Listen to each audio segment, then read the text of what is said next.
इसको और अभी सबसे अच्छी बात बताऊं आशीष के लिए, इसको छत्तीसगढ़ शासन ने डॉक्टरी की उपाधि दी। ये बिना पढ़ा लिखा वाला डॉक्टर है। अब ये डॉक्टर उज्जवल पाटनी थे, अब ये भी डॉक्टर आशीष पाटनी हो गए। दोनों भाई डॉक्टर, अब तीसरे भाई को और डॉक्टर बनाना है। 2 मिनट बोल,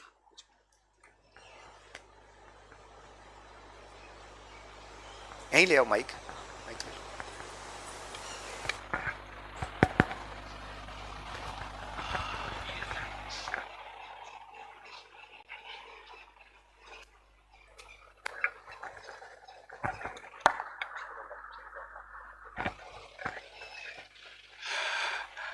मुनि श्री प्रणुत सागर जी महाराज के चरणों में नमोस्तु।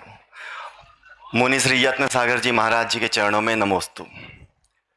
मैं भिलाई से आशीष पाटनी आप सबके बीच में आज आया हूँ। गुरुदेव का आदेश आया कि आपको आना है, तो गुरुदेव के आदेश के सामने बाकी सारी चीज़ें गौण हो जाती है और मैं यहाँ पर गुरुदेव के चरणों में आ गया। सबसे अच्छी बात है गुरुदेव के साथ मेरा जो अनुभव रहा है, मैं बहुत ज़्यादा जैन धर्म में शामिल नहीं रहता था पहले, लेकिन जब से मैं गुरुदेव से मिला, जब से मैं मुनि श्री से मिला, तो नहीं मानो एक अलग ही ऊर्जा का तालमेल बैठा, एक अलग ही ऊर्जा का सामंजस्य बैठा और ऐसा लगा कि मानो शायद मैं जिस गुरु की तलाश में था, शायद मैं जिस आशीर्वाद की तलाश में था, वो तलाश पूरी हुई। तो इसलिए गुरुदेव जहाँ भी रहते हैं मैं कोशिश करता हूँ वहाँ पर पहुँच जाऊँ, और यदि नहीं पहुंच पाता मैं तो स्वयं को मैं दुर्भाग्यशाली महसूस करता हूं। तो आज मैं बहुत सौभाग्यशाली हूं। आप लोग तो यहां पर रहते तो थोड़ा कम सौभाग्य मिल रहा है, मैं तो इतनी दूर से आया हूं, तो सोचो मेरा कितना बड़ा सौभाग्य होगा। आप जैसे यहां पर कहा जाता है कि जब भी हम कुंडली या वास्तु की बात करते हैं, मैं बाय प्रोफेशन चार्टर्ड अकाउंटेंट हूं, मैं डॉक्टर सीए आशीष पाटनी हूं, लेकिन मुझे ऐसा लगता है कि हमारे भारतीय संस्कृति में, हमारे भारतीय परिवेश में ज्ञान का इतना गूढ़ अर्थ है, ज्ञान इतने गूढ़ रूप में छिपा हुआ है जिसको हम समझ नहीं पाते हैं। इसीलिए हम इधर उधर भागते हैं, हम इधर उधर अंतर और व्यंतर में हम उसके उपाय ढूंढते रहते हैं, जिसे हमें नहीं करना चाहिए। मैं हमेशा, मेरा जब भी लेक्चर होता है, जहाँ पर भी लेक्चर होता है, तो मैं कहता हूँ कि सबसे पहले आपको अपने धर्म में समाधान ढूंढना चाहिए। यदि समाधान नहीं मिलता है तो आपको बस गुरुदेव के चरणों में आ जाना चाहिए। कहते हैं गुरुदेव जो उपाय बताते हैं, गुरुदेव जो आपके सर पर हाथ भी रख देते हैं, तो आप ये समझना कि सारी की सारी समस्या दूर हो जाती है। और एक बहुत अच्छा कोट है, कहते हैं कि जब भी जीवन में समस्या आए तो समस्या से मत डरो, बल्कि आप गुरु को ये मत बताओ कि समस्या क्या है, समस्या को ये बताओ कि गुरु क्या है, समस्या अपने आप दूर हो जाएगी। हमें समस्या से डरने की जरूरत नहीं, बल्कि हंसना चाहिए कि ये समस्या हमारा क्या बिगाड़ लेगी। जब हमारे ऊपर इतने परम पूज्य गुरुवर का हाथ है तो ये समस्या तो बहुत गौण है, बहुत ही क्षीण समस्या है। एक संस्कृत में श्लोक है भाई साहब, यस्य नास्ति स्वयं प्रज्ञा, यस्य नास्ति स्वयं प्रज्ञा शास्त्रम तस्य करोति किम, लोचनाभ्यम विहीनस्य दर्पणः किम करिष्यति। इसका थोड़ा सा शाब्दिक अर्थ मैं आपको बताऊंगा।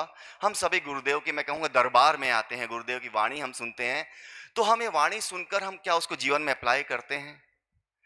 ये तो वही बात हो जाती है कि हम डॉक्टर के यहाँ जाते हैं बीमारी में, उनसे पर्चा लिखवाते हैं लेकिन दवाई नहीं खाते हैं, तो आप कैसे ठीक हो पाएंगे?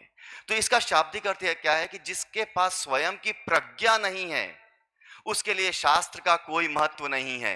यस्य नास्ति स्वयं प्रज्ञा शास्त्रम तस्य करोति किम, लोचनाभ्यम विहीनस्य दर्पणः किम करिष्यति। अर्थात जिस प्रकार आंखों से विहीन व्यक्ति के लिए दर्पण का कोई मोल नहीं होता, उसी प्रकार प्रज्ञा से विहीन व्यक्ति के लिए शास्त्रों का कोई मोल नहीं होता। तो गुरुदेव के चरणों में आने का हमारा सबसे पहला उद्देश्य क्या होता है कि हमारे अंतर मन की प्रज्ञा, हमारे दिल की प्रज्ञा, हमारे आत्मा की प्रज्ञा जागृत हो जाए और उस प्रज्ञा और उस विवेक के द्वारा हम शास्त्रों का रियल अर्थ समझ सके। ये होती है गुरुदेव की ताकत, और उस ताकत को मैं अंतर मन में महसूस करता हूं। हम आज सभी, हम चूंकि सांसारिक लोग हैं, पंचम काल है, कलयुग है, बहुत सारी चीजें अस्त व्यस्त चलती है, बिखरते हुए चलती है, घर में बिखराव रहता है। तो मैं हर समय कुंडली और वास्तु की बातें नहीं करता हूं।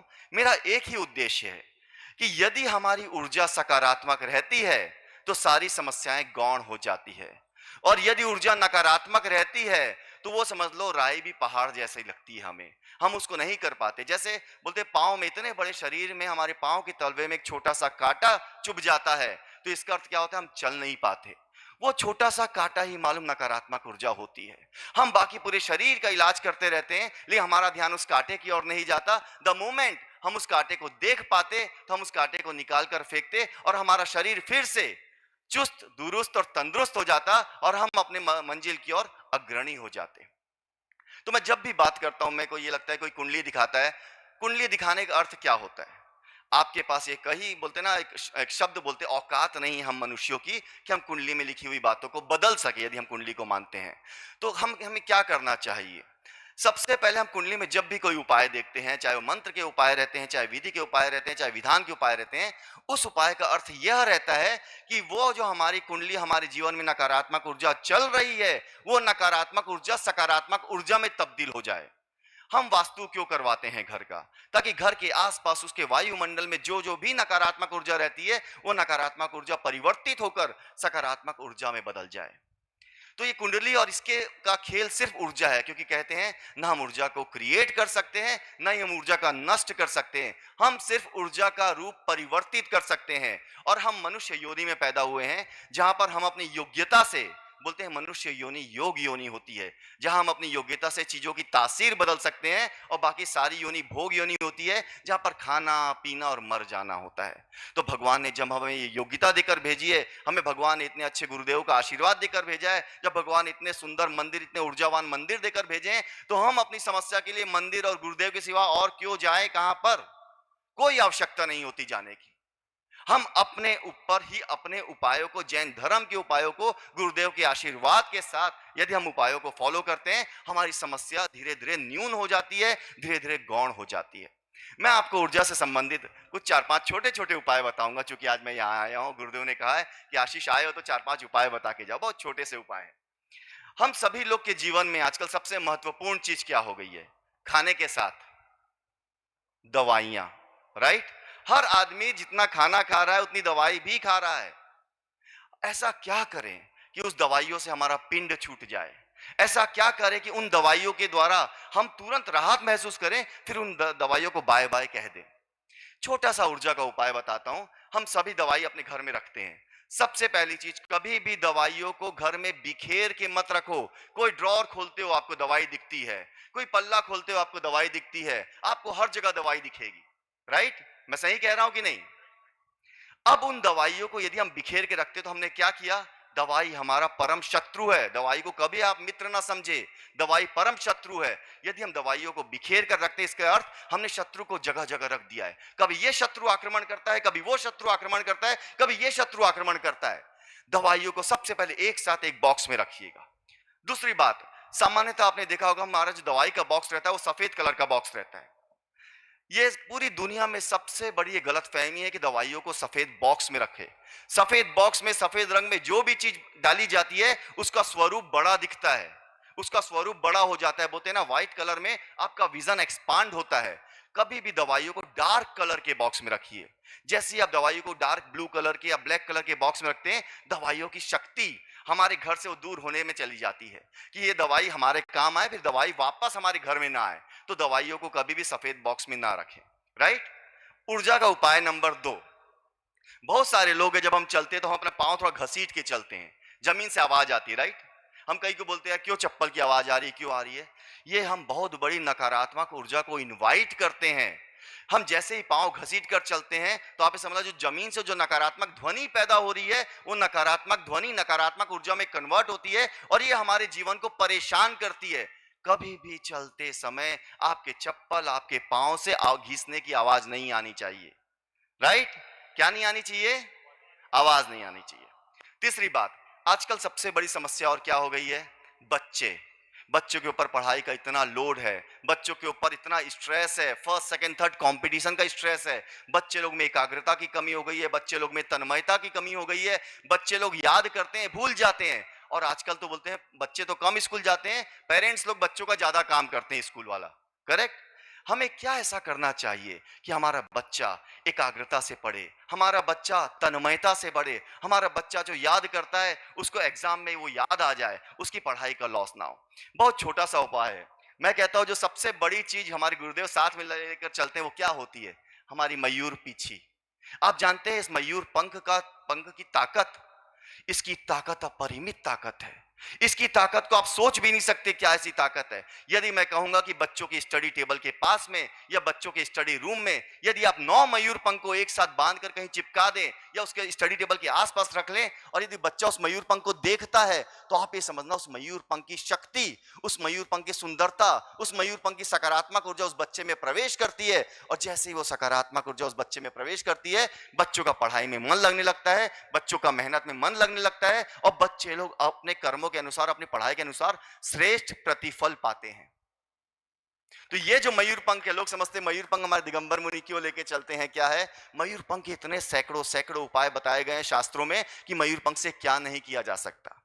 तो उस मयूर पंख के पीछे हमारे गुरुदेव में लेकर चलते हैं, उसकी शक्ति आप समझिए जो सालों से जब से उन्होंने मुनि अवस्था में आए हैं वो पीछे लेकर चल रहे हैं। तो गुरुदेव की शक्ति का आप अंदाजा लगाइए। मैं तो 9 मयूर पंख के द्वारा ऊर्जा का उपाय कर रहा हूं, यहाँ सैकड़ों मयूर पंख की पीछे है, तो आप गुरुदेव की शक्ति का आप एहसास कीजिए क्या होता है। अब इसके अलावा एक और पॉइंट आते हैं कि भोजन, स्त्रियों का मेन कार्य होता है भोजन। हमारे यहाँ की स्त्रियां किचन में सब्जी फल फ्रूट काटती हैं, राइट। कौन कौन स्त्रियां किचन में सब्जी फल फ्रूट काटती हैं, हाथ उठाएंगे। सब काटते, बहुत ही बढ़िया। एक जन बोलेंगे काटते हैं आप लोग, बस ये जो है ये छोटा सा बात है। मालूम आपको, मालूम है ध्वनि से ऊर्जा पैदा होती है। द मोमेंट वी स्पीक, कि हम सब्जी काटते हैं, हम फल फ्रूट काटते हैं, वो नकारात्मक ध्वनि, वो काटने की ध्वनि नकारात्मक ऊर्जा में कन्वर्ट हो जाती है। और वो जो नकारात्मक ऊर्जा है उस स्थल की पूरे वायुमंडल की ऊर्जा को नकारात्मक बनाती है। तो छोटी छोटी सी बातें, ये बूंद बूंद से जो घड़ा भरता है ना, आप ये ध्यान रखिए। ध्वनि से ऊर्जा पैदा होती है, चलने से ऊर्जा पैदा होती है, किसी सामग्री को रखने से ऊर्जा पैदा होती है। तो ऐसी ऊर्जा कदापि पैदा मत कीजिए जो नकारात्मक ऊर्जा होती है। अब अपन कई बार ऐसा जाते हैं, हम किसी के पास में बैठे, हम उसको जानते भी नहीं है, लेकिन हमें बहुत अनईजी लगता है, हमें लगता है हमें यहां से उठ जाना चाहिए। हम गुरुदेव के पास आते बैठते हमें बहुत पॉजिटिव फील होता है। क्या है ये फीलिंग? यदि हम इसको शास्त्रों की भाषा में कहेंगे, यही तो ऊर्जा है। गुरुदेव बोलते हैं, और आशीष कैसे हो? उन्होंने ब्रह्मांड में मेरे नाम को अपने मुखवाणी से थ्रो कर दिया है, तो मतलब उस पूरे ब्रह्मांड में आज मेरा नाम बार बार गुंजायमान होगा। तो यदि गुरुदेव अपने मुख वृंद से यदि आपका नाम कहते हैं, तो आप ही समझ लिए आपसे बड़ा सौभाग्यशाली और कोई नहीं है। हर एक चीज से ऊर्जा पैदा होती है। मैं कुछ एक पॉइंट और नोट करके लाया हूं, चूंकि मेरे को अचानक बोलना पड़ा, तो मैं थोड़ा सा देख के बताऊंगा आपको। काटना बोलना ही नहीं है, जैसी आप सुधारना बोलते हो पॉजिटिव हो गई। वो ध्वनि आपकी नकारात्मक ऊर्जा को पैदा कर रही है। तो आप कहते हैं सब्जी काटो, मतलब आपने नकारात्मक ध्वनि ब्रह्मांड में रेज कर दी। आप कहते हैं सब्जी सुधारो, आपने पॉजिटिव ध्वनि ब्रह्मांड में रेज कर दी है।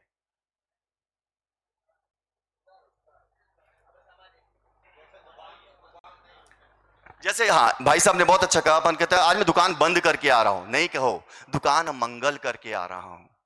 एक एक छोटी छोटी सी बातों से बहुत बड़े बड़ी चीजें होती है। मैं बोला ना, पांव में गड़ा हुआ एक छोटी सी फांस आपके शरीर को बेचैन कर देगी। एक और छोटा सा उपाय मैं आपको बताता हूं। अपने घर में एक सामान्य एक छोटी सी दान पेटी रखिएगा भाई साहब। बच्चों को सेविंग की आदत करना, घर में कोई कॉइन पड़ा हुआ मिल जाए या बच्चे लोग अपनी सेविंग से उस दान पेटी में कुछ डालें। ये इतना छोटा सा उपाय है, छोटी सी पेटी आप बना लेंगे, लेकिन इसका जो परिणाम है अद्भुत है। और उस दान पेटी को या तो अक्षय तृतीया या बसंत पंचमी को खोले और उसमें जो दान राशि इकट्ठी होती है उसको किसी बच्चे के पढ़ाई में, बच्चों के किसी पालन पोषण में, किसी तीसरे बच्चे के पालन पोषण में आप उसको दान करें। देखिएगा इसकी जो सकारात्मक ऊर्जा पैदा होगी वो आपके बच्चे के काम आएगी। हर चीज हमें अपने लिए नहीं करना है, हमें आने वाली जेनरेशन के लिए करना है। तो आप भी समझ लेना, वो सकारात्मक ऊर्जा दान पेटी में रखी हुई दान राशि को किसी अन्य बच्चे के पालन पोषण, विद्या या उसके कुछ सामान देने में हम प्रयोग करते हैं, वो जो पुण्याई है, जिसको मैं सकारात्मक ऊर्जा कहूंगा, वो सकारात्मक ऊर्जा आपके बच्चों में काम आएगी। भगवान के मंदिर में भी दे सकते। अब चूंकि ये मैं आया तो सुदीप भाई जी लोग बताए उनका कंस्ट्रक्शन का काम था, तो आजकल चूंकि कंस्ट्रक्शन का काम बहुत ज्यादा हो गया, थोड़ा सा एक वास्तु सम्मत सकारात्मक ऊर्जा का भी उपाय बताऊंगा। घर छोटे होने लगे हैं, फ्लैट, छोटे छोटे फ्लैट होने लगे हैं, तो ये बिल्कुल भी संभव नहीं कि हम बाथरूम और टॉयलेट को हम अलग अलग करें। प्राचीन जमाने में बाथरूम अलग होते थे और मलमूत्र विसर्जन की जगह अलग होती थी, लेकिन आज के जमाने में वो संभव नहीं है। तो हमें क्या करना चाहिए? भाई हम सांसारिक आदमी है, इतना बड़ा घर भी नहीं है, हम अलग अलग नहीं बना सकते। हमें क्या करना चाहिए? इसका एक टेक्निकल वर्जन है। जो नहाना हमारी जो क्रिया होती है वो चंद्रमा ग्रह से प्रभावित होती है, और जो मलमूत्र विसर्जन क्रिया होती है वो राहु ग्रह से प्रभावित होती है। तो जैसे ही हम इन दोनों को एक साथ रखते हैं तो चंद्रमा और राहु का कॉम्बिनेशन बनता है, और दैट क्रिएट्स द चंद्र ग्रहण। मतलब वो और चंद्र ग्रहण एक ऐसी चीज होती है जो बड़े बड़े राजयोग को निष्फल कर देती है। लेकिन हम करें तो करें क्या? हम कैसे इसको डिटैच करें? कुछ भी मत कीजिएगा साहब। अब बाथरूम और जो टॉयलेट की जगह है उसके बीच में या तो सीलिंग में या जमीन में 1 इंच की मोटी पट्टी धातु की, चाहे वो धातु कोई भी हो, चाहे वो चांदी हो, लोहा हो, तांबा हो, ब्रास हो, अल्यूमिनियम हो, ये पांचों प्रकार के किसी भी धातु की 1 इंच की पट्टी से दोनों को डिवाइड कर दीजिए। मतलब दोनों को जैसे ही आपने डिटैच किया, इसका अर्थ क्या हुआ? चंद्रमा और राहु अलग अलग हो गए, और जो ग्रहण दोष लगता है वो ग्रहण दोष हमें नहीं लगा। हम देखते हैं कई बार घर में मतलब व्यर्थ में विवाद होते हैं, अकारण विवाद होते हैं, समझ ही नहीं आता सब कुछ सही चल रहा है, विवाद क्यों हो रहे हैं। तो ये जो छोटी छोटी सी नकारात्मक ऊर्जा हम पैदा कर देते हैं ना, वो नकारात्मक ऊर्जा की विवाद का रूप ले लेती है। और उसी विवाद को खत्म करने के लिए आप यदि बाथरूम और टॉयलेट को आप अलग अलग कर देते हैं तो आपने एक बहुत बड़ा समाधान अपने आप कर दिया, क्योंकि अब वहां नकारात्मक ऊर्जा पैदा नहीं होगी। वहां पर या तो ऊर्जा पैदा नहीं होगी, या जो ऊर्जा पैदा होगी वो सकारात्मक ऊर्जा पैदा होगी। नहीं नहीं, पर्दा नहीं, पर्दा नहीं। स्थाई, एक्चुअली समाधान स्थाई कीजिएगा। बोलते जहां पे बाईपास सर्जरी की नीड होती है ना, वहां आप बैंडेड से काम नहीं चला सकते। हाँ, फ्लोर में पट्टी या सीलिंग में पट्टी। हाँ, सीलिंग में या फ्लोर में तो डिटैच हो जाती है दोनों चीजें। 1 इंच की पट्टी रहती है, कोई भी धातु की आप पट्टी लगा सकते हैं। अब आते हैं हमारे को सबसे ज्यादा ऊर्जा कहां से मिलती है और स्त्रियों का सबसे ज्यादा समय कहां पर कटता है? रसोई। परफेक्ट।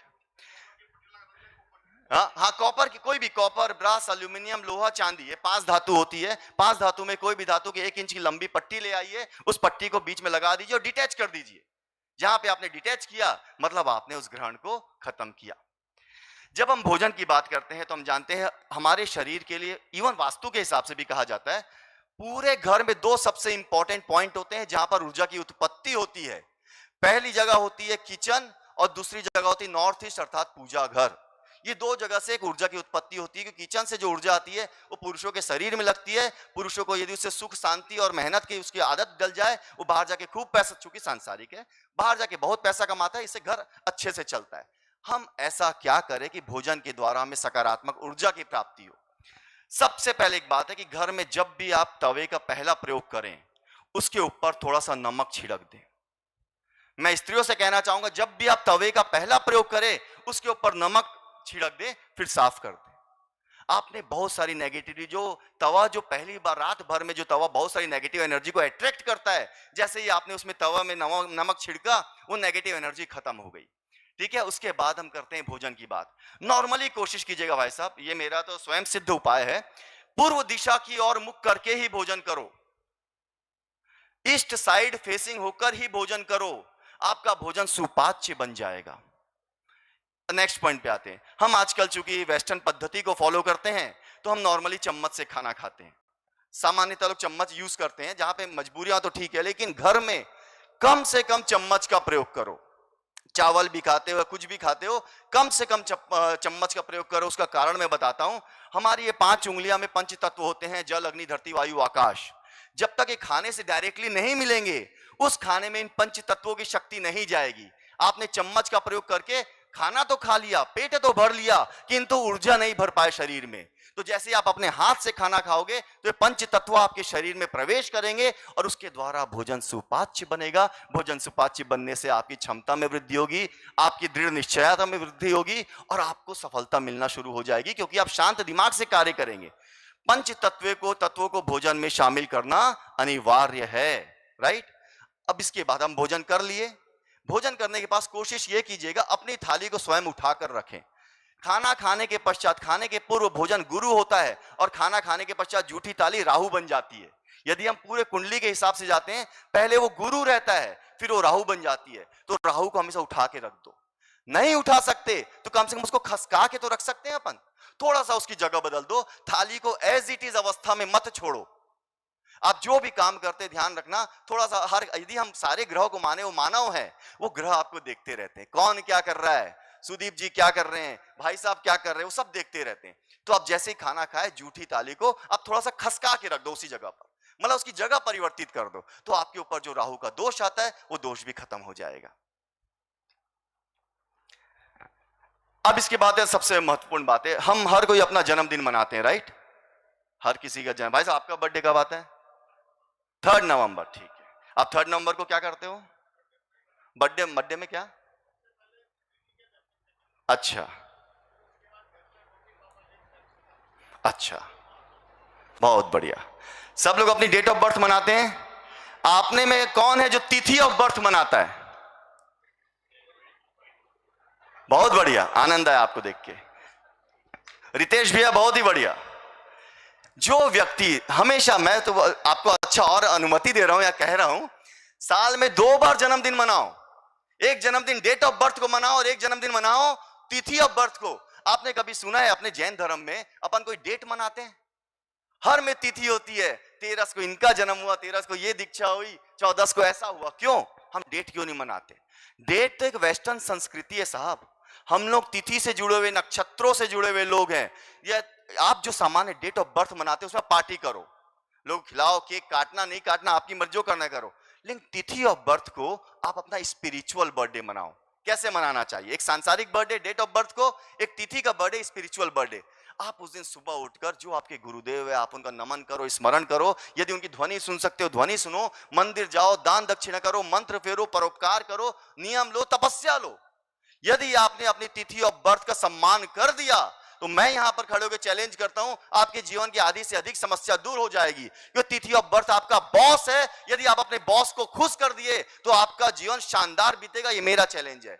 मैं जो तिथि जिस दिन आती है उस दिन मनाओ। हर साल तिथि बदलेगी साहब, यही तो अपने भारतीय संस्कृति का ज्वेल है, कोहिनूर है। हमारे यहाँ एक ही दिन में कुछ नहीं होता। हमारे ऐसा नहीं क्रिसमस आ गया 25 दिसंबर को क्रिसमस आ गया। हमारे यहाँ तिथियों के अनुसार कार्य होता है और हर एक तिथि के देवी देवता होते हैं। उन्होंने जैसे ही देखा कि आप तिथि को उनका सम्मान कर रहे हैं, बोलते हैं ना छोटे छोटे बच्चे होते हैं, अपन उनकी बात सुनते हैं तो अपन को सब चीज दे देते हैं, वो अपने अपने हिसाब से काम करते हैं, तो हम उनकी इच्छा पूरी करते हैं। वो बॉस जैसे ही देखा ये बंदा मेरे हिसाब से काम कर रहा है, मेरे हिसाब से अपना बर्थडे मना रहा है, आप देखना उस तिथि का आशीर्वाद, उस नक्षत्र का आशीर्वाद कैसे आप तक आता है और आपके रुके हुए काम, आपके बुझे हुए दीपक, आपकी अड़चन वाले कार्य सारे फिर से शुरू हो जाएंगे। डेट ऑफ बर्थ को सांसारिक बर्थडे मनाना है और तिथि ऑफ बर्थ को स्पिरिचुअल बर्थडे मनाना है, इस बात का बस आप ध्यान रखें। एक पॉइंट,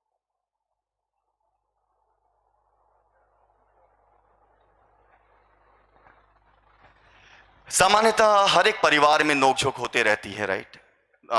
मन का भेद तो नहीं कहूंगा, मतभेद कह सकता हूं, मतभेद होते रहते हैं, अकारण तनाव हो जाता है, सब हो जाता है। स्त्रियों को सम्मान नहीं मिलता, जो कार्य करते हैं उनको उनका जस नहीं मिलता। बहुत छोटा सा उपाय बताता हूं, यह उपाय विशेषकर स्त्रियों को करना चाहिए। जब भी आप सोए, जहां पर भी सोते हैं, अपने बाएं साइड में, लेफ्ट हैंड साइड में पानी से भरा हुआ गिलास, लोटा या कोई भी चीज आप रख दें।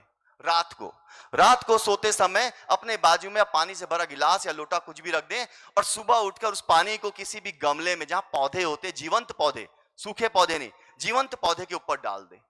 ऐसा उपाय आप 21 दिन कीजिएगा और आप देखिएगा कि आपको जो सम्मान नहीं मिलता है, आपकी बात जो नहीं सुनी जाती है, आपको इग्नोर किया जाता है, आपके जो एडवाइस की कोई वैल्यू नहीं रहती है, वो वापस सब शुरू हो जाएगी। क्योंकि आपने क्या किया, आपने अपने अंदर, अपने बेड के अंदर छिपी नकारात्मक ऊर्जा को पानी के माध्यम से उठा के बाहर फेंक दिया। तो जैसे ही आप ये करते हैं तो आपके जीवन में एक अलग ही टाइप की खुशी का प्रवेश हो जाता है और घर में जो कारण विवाद होते हैं किसी भी कारण से, वो सब विवाद धीरे धीरे खत्म हो जाते हैं। तो इस तरह के छोटे छोटे से बहुत सारे ऐसे उपाय रहते हैं जो मैं ऊर्जा के माध्यम से लोगों को बताता हूं, जहां पर कोई रॉकेट साइंस नहीं है, जहां पर कोई ऐसी बात नहीं हमें ये करना पड़ेगा। ये घर का रोजमर्रा का उपाय है। आप जैसे जैसे उपाय करेंगे आप देखेंगे आप अपनी बॉडी को, अपनी लाइफ को, अपने सक्सेस को हार्मोनाइज कर लिए, एकदम सामंजस्यता पैदा कर लिए। कोशिश करूंगा आप लोगों को मेरे उद्बोधन पसंद आया हो और ये जो चीज है छोटी मोटी कोशिश कीजिए सहजता में जो फॉलो कर सकें। और मैं जब अगली बार गुरुदेव का आदेश आया मैं आऊंगा, उस समय मैं आपको नमोकार मंत्र से कैसे हम चमत्कृत हम लोगों को करते हैं, हम कैसे माला जाप करते हैं, मैं ये सब बातों पे अपनी राय, अपने विचार, अपना शोध, अपना अनुसंधान आप लोग के सामने रखूंगा। क्योंकि मेरे को एक बार, मैं विद्यासागर जी में एक मिनट लूंगा। मैं विद्यासागर जी महाराज जी के पास, मैं और उज्जवल भी गए थे, तो विद्यासागर जी महाराज जी एक ही लाइन बोले, नमोकार मंत्र को का चमत्कार दिखा दो। नमोकार मंत्र का चमत्कार, इतना अद्भुत मंत्र हमारे पास में है, इसका लोग पढ़ रहे हैं, जाप कर रहे हैं, लेकिन उसका चमत्कार नहीं देख पा रहे हैं।